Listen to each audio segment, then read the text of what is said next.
News 7x7 is a unique channel dedicated to the news from dairy industry. Every week you receive brief on top 7 dairy news on this YouTube channel from India and abroad. These news could be seen in detail on our channel dairynews7x7.com also. You may write in the comment box on the dairy topics of your interest. We will try to develop news feature on the same. Your constant feedback and patronage to this channel is our source of top 7 dairy news from the week of September 11th will cover. Yogi government announces 50% subsidy on dairy farm of 25 cows. Frictionless credit initiative slashes operational costs for lenders. Naidu's arrest drags heritage food share down by 11%. Could LSD in UP lead to milk shortage in North during festival times? Future of animal husbandry in India, trends and growth.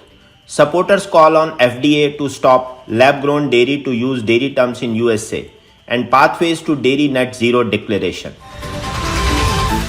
Here comes the news of the week.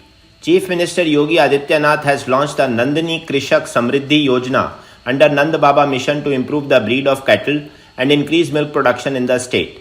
The scheme aims to improve the breed of cows in order to enhance milk production and raise the income of dairy farmers.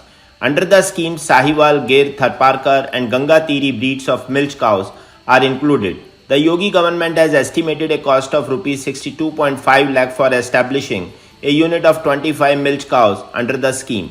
Therefore, the Yogi government will provide a 50% subsidy in 3 stages on the total expenses, which amounts to a maximum of Rs 31.25 lakh to the beneficiaries. In the first phase of the scheme, the Yogi government will provide subsidy to those beneficiaries setting up 35 units of 25 milch cows on purchase of cows, their conservation as well as their maintenance.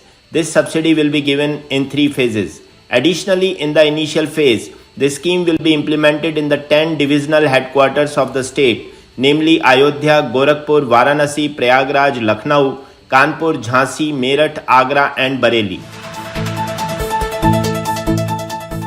On April 17, the RBI rolled out a pilot project for pure retail products such as Kisan Credit Card, loans up to Rs 1.6 lakh per borrower, dairy loans, uncollateralized MSME loans, personal loans and home loans in Madhya Pradesh and Tamil Nadu. The frictionless credit initiative being piloted by the Reserve Bank is helping lenders slash their customer acquisition cost by a whopping 70%, while for borrowers the saving is 6% of the loan amount, a senior central bank official has said. The pilot has been extended to 4 more states, Maharashtra, Uttar Pradesh, Karnataka, Gujarat for dairy farmers from August 17 this year. Moreover, there is massive savings in opportunity cost, as earlier a farmer had to make 6 to 8 weekly rounds to the bank, which has come down to a maximum of 0 minutes now. The arrest and the subsequent remand of Andhra Pradesh former Chief Minister and President of Telugu Desam Party TDP and Chandrababu Naidu seems to have dragged the shares of heritage foods promoted by his wife Ann Bhuvneshwari and daughter-in-law Brahmani. The shares fell by 11.38% on the Bombay Stock Exchange on Tuesday to trade at 224.30, down by 28 rupees 80 paisa over the previous day's close. It reported a spurt of 1.48 times in trade volumes on Tuesday. Yesterday, the volumes went up by 4.45 times. The increase in volume is purely market-driven, the company informed the BSE. The company's share touched the 52-week high of 287.2 on July 24th, after witnessing a 52-week low of 135.65 in March 23. Replying to a query from the exchange, it said the company was regularly intimating all the events and information that have a bearing on its operation and performance. With incidents of lumpy skin disease rising in the state, Yogi Adityanath took a review of the situation and directed officials to immediately stop all interstate movement of cattle and suspend cattle fairs in the state to prevent the spread of infection. The CM also announced to increase the per-day allowance to looking after destitute cattle under Mukhyamantri Sahbagita Yojana from Rs 30 to Rs 50 per animal. During the meeting, the CM said the lumpy skin disease had caused widespread loss in livestock in many states. Dairy farmers should be sensitized to ban entry of outsiders in shelters. He said that to prevent a similar situation the government would have to work on mission mode. Could this lead to a shortage of milk during the festival times and impact in upcoming flush season in North India? This is a question which is making all the dairy traders keeping their fingers crossed.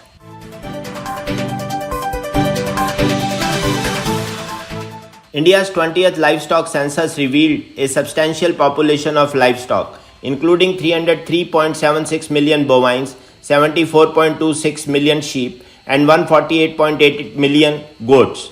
Livestock plays a vital role in Indian agriculture by enhancing food security, generating income and employment, serving as a safety net during crop failures, providing drought power and valuable manure for crops, and contributing to foreign exchange through exports.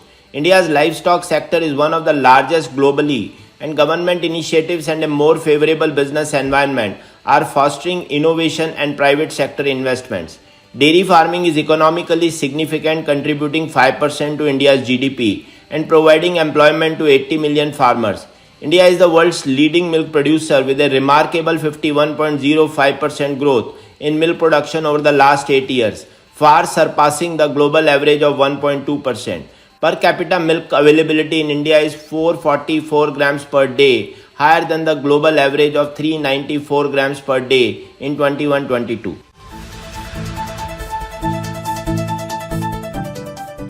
In USA, dairy industry supporters have been arguing for years that plant-based products should not be allowed to use terms like milk or cheese on their labels. Now that debate is growing to include products that are meant to mimic milk but are made in a lab instead by a cow.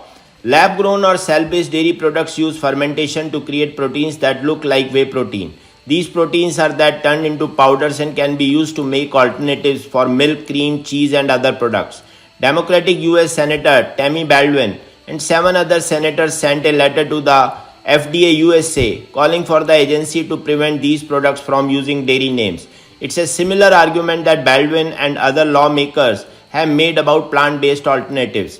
Criticizing the FDA for what they describe as decades of inaction on dairy labeling, Baldwin and the other senators said in the new letter that many cell-based products are nutritionally inferior to regular dairy products in similar ways to plant-based products. Across every dairy community, throughout every continent, the global dairy sector is taking action. Pathways to Dairy Net Zero, the first climate initiative of its kind in the world, will accelerate dairy's climate action by reducing the sector's greenhouse gas emissions over the next 30 years. It is driven by the global dairy sector and supported by leading scientific and research organizations. The 6 principles of Pathways to Dairy Net Zero are: first, mitigation, continuing to improve production and process efficiency to further reduce the GHG emissions intensity of milk and dairy products. GHG removals, enhancing production practices that protect carbon sinks, soil, forest, grass, and peatlands, and complement natural ecosystem. Third, avoidance and adaptation, improving practices such as feed, manure, fertilizer, and energy management. Insets and offsets, identify and implement alternative, credible reduction options. Fifth, measurement and monitoring, measuring greenhouse gas emissions to plan mitigation and monitor progress. And sixth, overall support, promoting the initiative and emphasizing the dairy sector's climate ambition. Thanks for watching Dairy News 7x7 channel with news update from last 7 days. To continue receiving update from this channel, I Kuldeep Sharma request you to subscribe this channel and share and like the video, and also don't forget to press the bell icon. Thank you.